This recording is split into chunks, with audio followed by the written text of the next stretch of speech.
onyone. Bobamba uri edo no junma upiena. Onye chio. Ona balu seble ye zaisio kwa. Igba play weso. Sita masema po, sai masema po. No bagro nyogu. Nuwe chenu nuwe.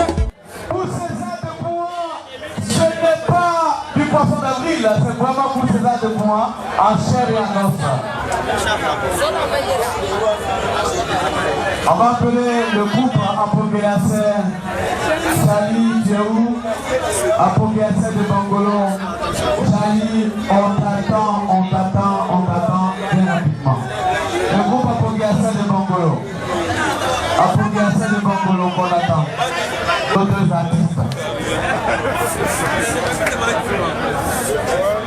Directeur général de Sito Production. DC. 100 000 $. Positionné où César le Blanc et il va éclabousser le Grand Ouest pour prouver que ici on vous doit le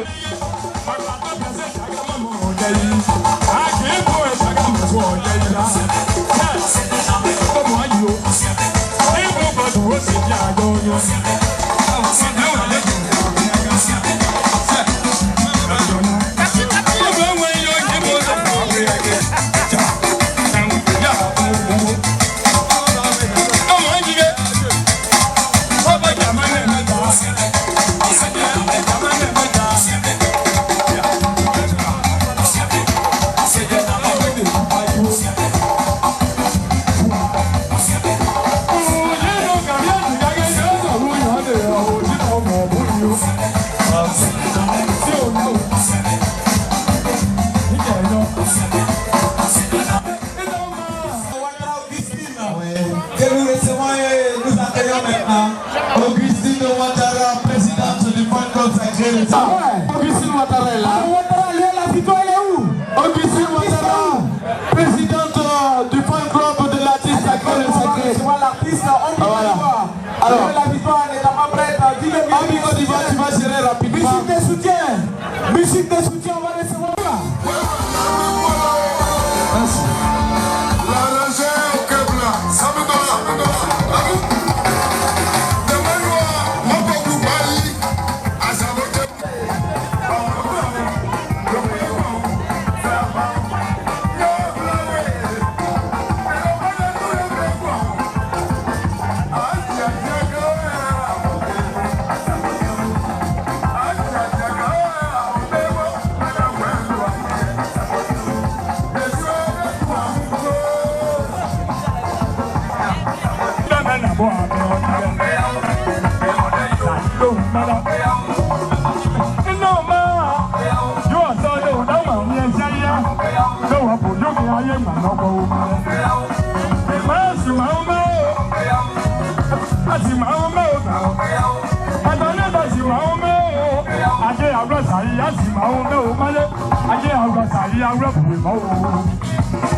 Body,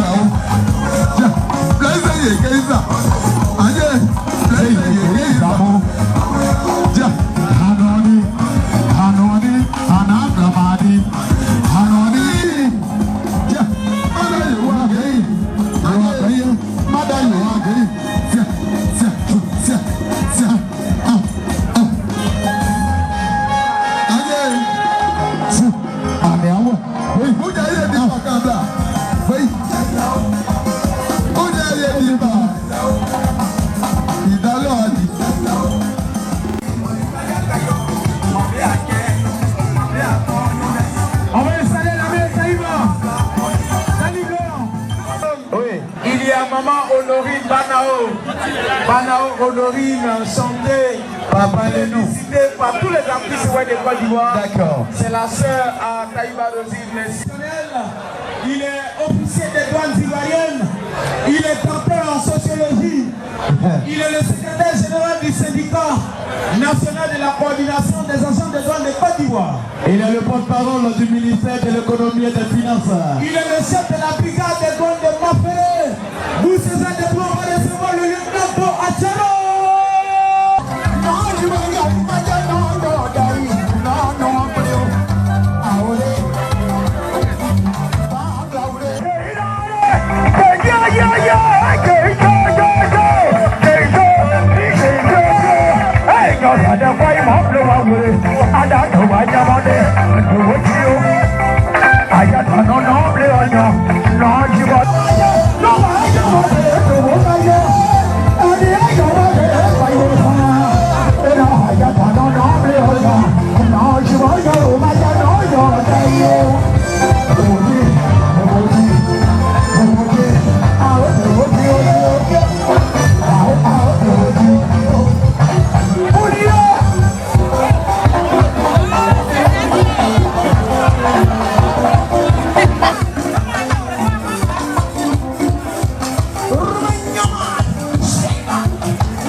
De la souveraineté de Zou n'ont jamais manqué là. Je voudrais qu'on vous applaudisse très très fort. Tous les cadres de la souveraineté de Zou. Voilà. Je voudrais saluer deux dames invitées d'honneur parmi les invités d'honneur. Capriska est là. Voilà, merci. On nous annonce que si Jésus Bogano est en route. Et bonne année Vessante. On salue Vessante. Mesdames et messieurs, les artistes sont là. Ils sont prêts depuis 18 h. Ils ne font que m'appeler jusqu'au point où mon portable est déchargé. Ils veulent rentrer en scène. Ils veulent rentrer en scène. Et nous allons commencer. Nous allons commencer ce spectacle, mesdames et messieurs. Le spectacle pour lequel vous êtes invités et vous êtes là. Celui qui va commencer les hostilités, mesdames et messieurs. Il a été chansonnier depuis 8 ans. Depuis 8 ans déjà à Guimlo, son père et lui partaient faire des chansons partout dans le canton. Après cela, venu à Piton, il a excellé dans le Zouglou. Et après le Zouglou, il a choisi la musique web pour s'exprimer. Il est aujourd'hui à son deuxième album. Recevons, mesdames et messieurs, l'artiste, Paulou.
Ini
Bye. tí a fa na yóò fọ báwo ní bàyàmọ́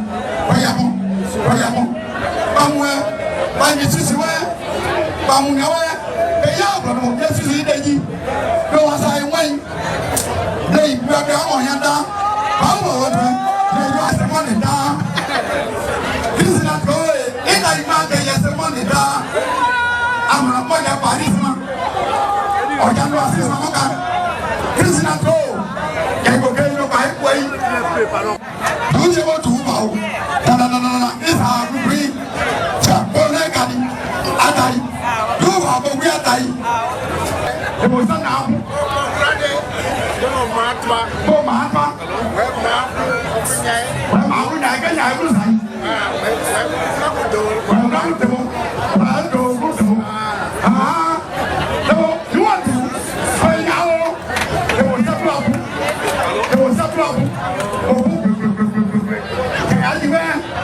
kẹ̀yàdìẹ àfọ̀gbù kẹ̀yà pẹ̀lú ọ̀fẹ́ níwọ̀n fọ́ ẹ̀yà kẹ́rùbà dáadáa àdáwọ̀ kẹ̀yìn sáyé mú kẹ̀yà dàyí ó dẹ̀wọ̀ ẹ̀wọ̀ dàyí kàbọ̀ ní aká àwọn ẹ̀kọ́ náà ló yẹ dà àgbẹ̀nu òbí wọn sábẹ́ wọn bá kó kẹ̀yìn dáadáa ọmọ èdè yẹ ọmọ o lẹ́yìn mà wọ́n sí àjẹ́ bàbá alájì sáwọ́ kó sáwọ́ yọ̀bọ̀ yìí inú ọ̀gẹ́ yọ̀bọ̀ yà lẹ́wọ̀n àná. má tọ̀tọ̀ wọlé.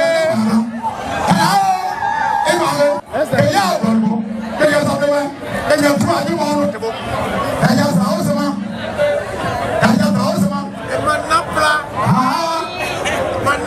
manapla wà yẹ tẹ̀bọ̀ náà kú nyẹ báyìí ó dada ekó gbàgbé kọ̀ òbí wọ́n àjà òyìnbó bá ekó yìí sálẹ̀ǹgẹ̀rì wọ́n àjà òyìnbó bá yìí tàyé ọ̀kẹ́ yìí ẹnu ọ̀kẹ́ dáadáa báyìí sánú yọ ọ̀dẹ̀wò yọ ọ̀dáyì àdáyì ẹ̀yìn òyìnbó bá ekó yìí tó wà báyìí wà káwọn wà á dẹ̀ yìí káwọn dáadáa ekó dàbí kẹ́kọ̀ọ́ yìí sí ọ̀jẹ̀ yìí sí ọba sọ́ọ̀dì bàyìí àbí àtò báyìí.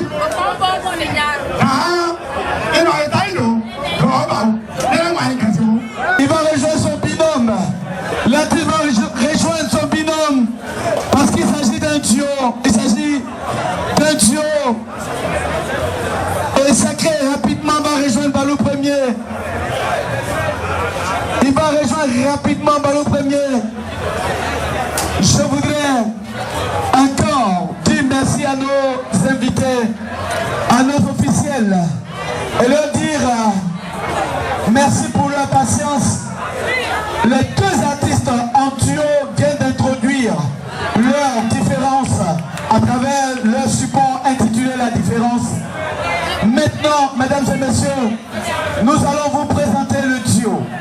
Nous allons vous présenter ici et maintenant ce que les deux illustres artistes ont préparé et qui est intitulé le duo de la différence.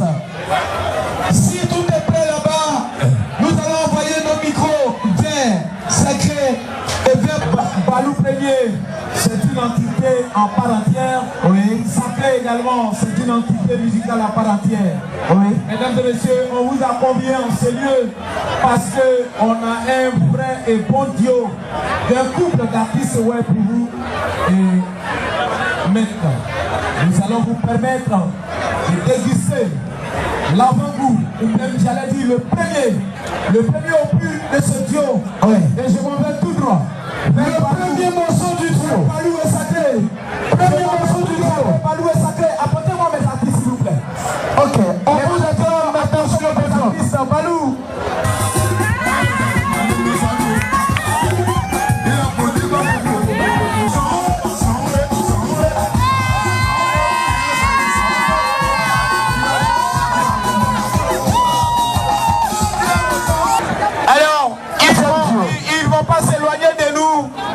Le premier morceau du duo était dédié à Saïsito, à tous les jet-setters, ouais, à tout le peuple, ouais, à tous les boucantiers.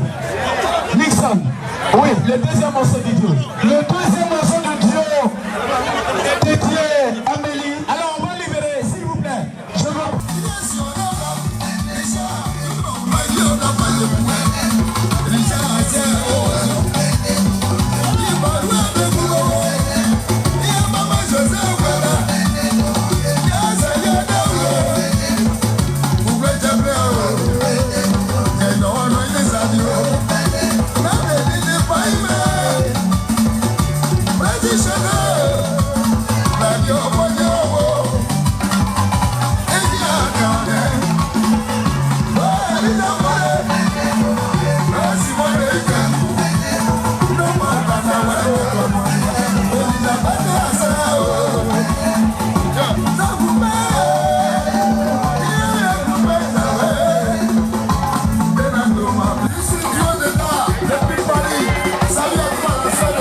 On vous avait annoncé très pris, mais vous avez fait violence sur vous pour être présent.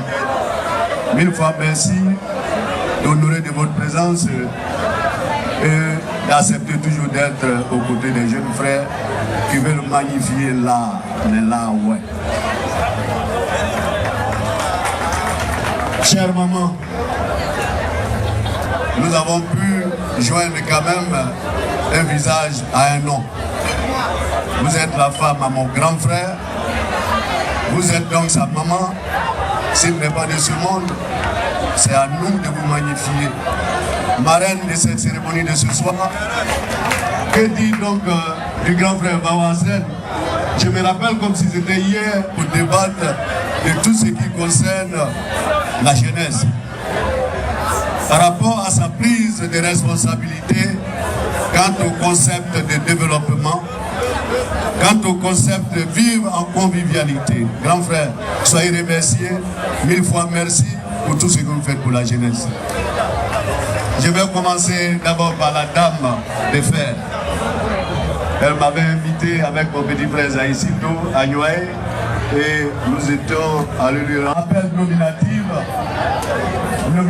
plutôt parce que je n'aurais pas un très grand mot à dire. Te dire merci pour tout ce que tu fais pour la culture web. Merci pour tout ce que tu fais pour nous quand nous venons en Europe. Merci pour ton encadrement qui puisse aujourd'hui faire que la culture web parte au-delà des frontières ivoiriennes. Mille fois merci. Je suis fils d'un couple d'enseignants. Et donc la seule richesse que mon père m'a léguée, c'est le respect de l'aîné. Et je vais m'excuser parce que tout à l'heure, après mon discours, après mon petit don, après avoir fait parler mon cœur vis-à-vis de mon frère et ami Zaïsito, je vais demander la route. Et je souhaite que le public ne prenne pas ça en mal. Depuis une semaine, je suis souffrant. Mais Zaïdou, le Sadicito qui fait tant pour les populations, ouais, ne peut pas m'inviter, je vais parler des maladies. Et donc, pour ne pas qu'il y ait assez de commentaires, parce qu'à temps normal, je me devais d'attendre tous les officiels, écouter leur discours avant de partir. Je crois que je serai pardonné parce que votre jeune frère est malade et on ne me tiendra pas rigueur. Merci. Douajaro alugu moment bleu ouais de moi ça jaro yimi donc gele no za ouais pipeline ko gele no za ouais ne tazan masa so ta ye a o blue no e maya bugo me maya ma jebo we maya bugo me maya ma jebo e ti ba o down ke ye ni bo ibre bo isi ble ma ji bai many as Zulu money amadone ble ani amadone e gba san lo e dina e me de madu a den ne na ya onye me ne desia dia wa e group wa bone me se pe o de ne many so ate mo pa o se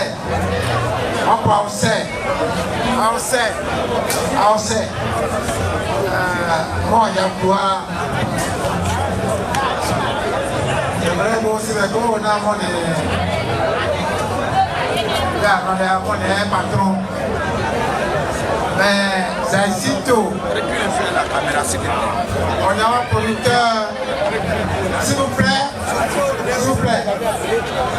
Zaïdou, on a un producteur. Elle m'a aidé. En fait, quand on a demandé.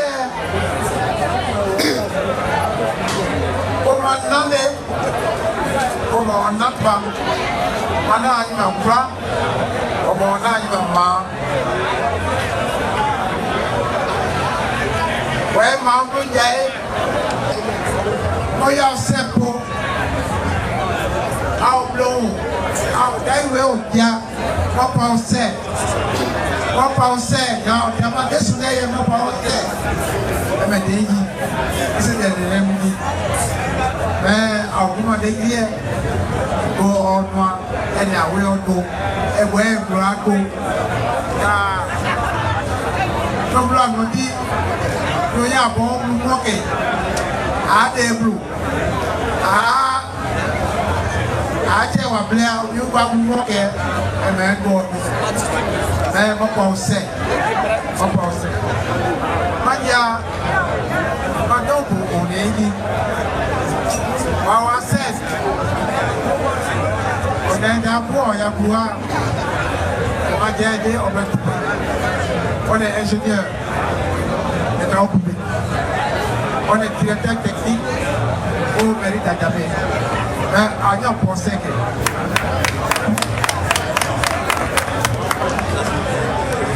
Le blanc est des chalets. On est marin en poussé. Mathieu, Magédé, on va de quoi? On va de Diba. On est en pensée. Ayant tous à hier. Mais des accords. Et c'est de la poignée. Voilà, c'est de la poignée. Allez, des nains. Il y a quoi de moi on pensait. Ah, il y a pas dit.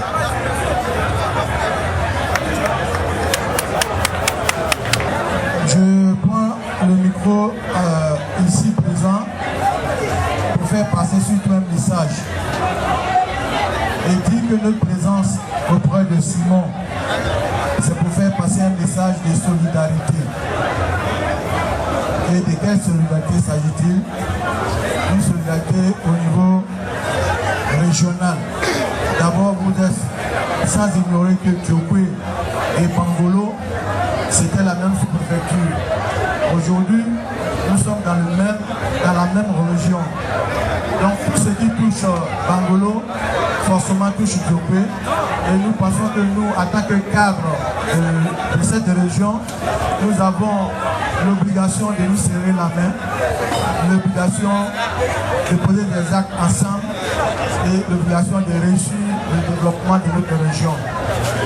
Donc à ce type-là, nous sommes en train de constituer un groupe et le grand frère Simon constitue pour nous une lampe, celui-là qui nous éclaire. Et nous avons tous décidé de marcher avec lui. Donc quand vous convoquez Simon, c'est comme si vous convoquez un groupe. Aujourd'hui, on devait être au moins environ 25 personnes. Mais ce n'est que partie réduite. Donc la prochaine fois que vous allez inviter Simon, sachez qu'il s'agit d'un groupe de personnes qui viendra un peu de partout qui va l'accompagner. Et je suis là en tant que porte-parole de ces groupes-là. Et non pas forcément en tant que représentant de Simon, mais porte-parole du groupe qu'il dirige. Il m'a chargé donc pour ce soir d'avoir une attention particulière auprès de son jeune frère Sinto, qui a une Sinto Production, donc qui a permis que cette fête-là ait lieu. Donc tous ses encouragements. Et puis remercier aussi les artistes qui œuvrent pour vraiment la musique oué dans la région du Guémon. Alors à ce titre, il m'a remis une enveloppe globale de 500 000 francs que je vais répartir comme suit.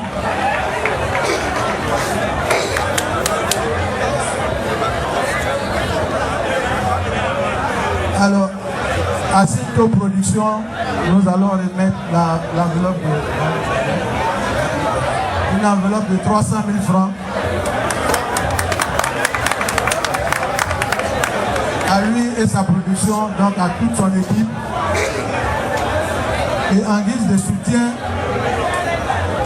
il remet une enveloppe de 100 000 francs à chacun des artistes qui ont presté ici ce soir. Ce qui fait un total de 500 000 francs. Cher René, à notre cher producteur Sinto et sa délégation, à ma petite maman Rosine Saïba et sa délégation, au fan club de mon artiste Balou. Le fan club de l'artiste Balou premier. Et au fan club de l'artiste sacré Petit Boss. Je pense que on n'a pas besoin de grands discours. Nous sommes venus danser, nous sommes venus magnifier la culture ouais. Et je suis de cœur avec tous les artistes. J'adore la culture de chez moi. Je suis fière d'être ouais. Je suis fière de parler le ouais, le français et l'anglais aussi. Quand on est du Guémon, les femmes du Guémon sont très intelligentes, très belles et très classe quand elles sont dans un public. Les femmes du Guémon, maintenant nous avons compris. Nos sœurs ont commencé à faire du commerce, à faire quelque chose de leur dit, toi comment le... Nous ne voulons plus être derrière nos époux. Nous sommes à côté, nous sommes à leur côté nuit et jour. Nous travaillons d'arrache-pied. Et pour certaines femmes qui travaillent, je pense que nous arrivons quand même à concilier vie professionnelle et vie de famille. Je dis merci à toutes les femmes. Quand je prends le micro, je magnifie la femme. Quand je prends le micro, je magnifie la femme seule. Je magnifie la femme veuve. Je magnifie la jeune fille. Je magnifie tout ce qui est femme. Les hommes, je vous remercie aussi. Et ce soir, j'ai décidé, non, je ne vais pas parler anglais, je suis avec mes parents. Ce soir, j'ai décidé de magnifier les jeunes filles qui sont au marché de Sikochi, les esthéticiennes. Je vous offre 10 complets de bagne pour vous encourager. Ces modestes femmes de Bangolo, de Diopo et de Guiglo. Je vous encourage. La dernière fois, j'étais aussi aux côtés de la jeunesse ouais. C'est pour vous dire que tout ce qui touche, le ouais me touche. Avec beaucoup de modestie, je suis à l'écoute de mes soeurs. Je suis prête même à venir au marché, à vous aider, à vendre. C'est ça une femme. On n'a pas besoin de dire je suis dans un bureau, je ne respecte pas les autres. Non, je suis désolée. Si vous m'invitez au marché, j'ai déjà fait avec les vendeuses de bananes, avec les vendeuses d'oranges.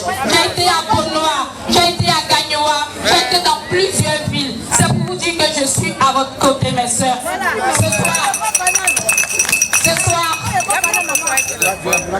je suis venue soutenir mon artiste. Je ne vais pas faire court. Quand il s'agit de la chanson, mon cher fils Balou, tu as eu l'honneur de me choisir comme marraine. Moi, je pense que être marraine, c'est pas pour un soir. Je pense que je suis à ton écoute. Je suis là pour tout ce que tu sollicites en tant que conseil. Je ne vais pas t'apprendre à commander. Je vais t'apprendre à travailler davantage pour être un artiste moderne et traverser les frontières. Ce soir, ta maman t'a envoyé une modeste somme de 150 000 francs pour t'encourager. Merci mon fils, je suis là dans le bonheur, dans le malheur et dans l'avenir. Que Dieu nous garde.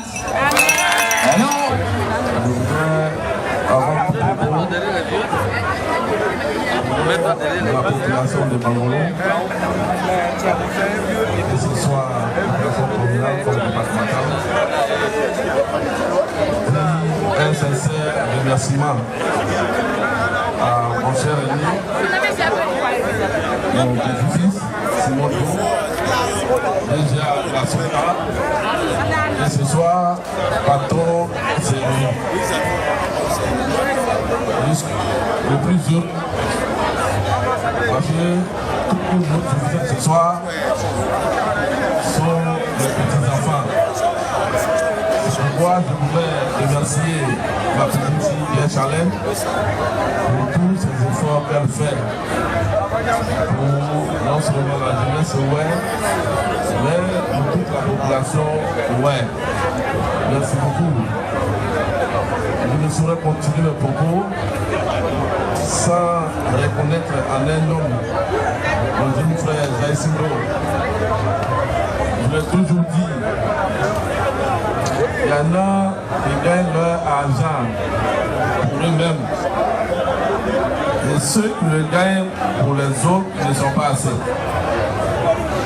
Et Sinto est un exemple. Un exemple, ne dirais pas de réussite, mais un exemple d'amour pour son prochain ouais, pour le peuple ouais en général. Je voudrais te remercier sincèrement ton épouse, ta délégation. Je voudrais remercier toute la délégation qui accompagne les officiels.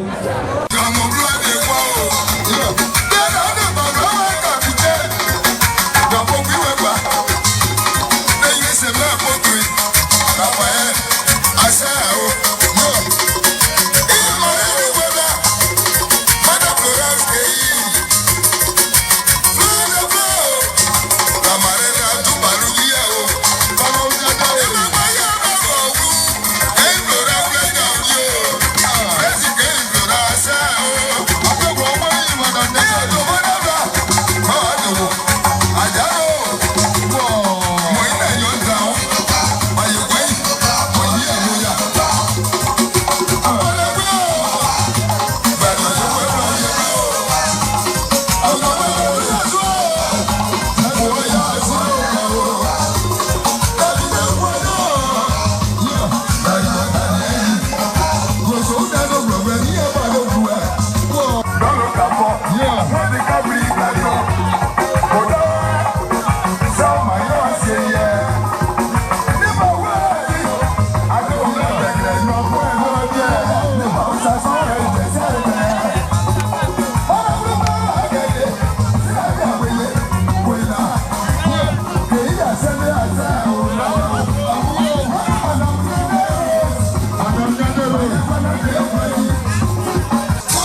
Merci.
ti maruka o le boyo wade nyina de yeye ni moto ni we atro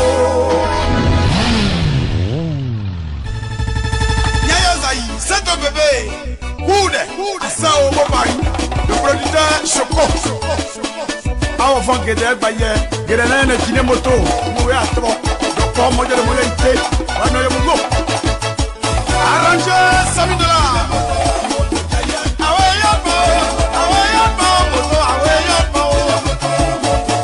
Inunga nyadia, tadi sagre nu si diabu.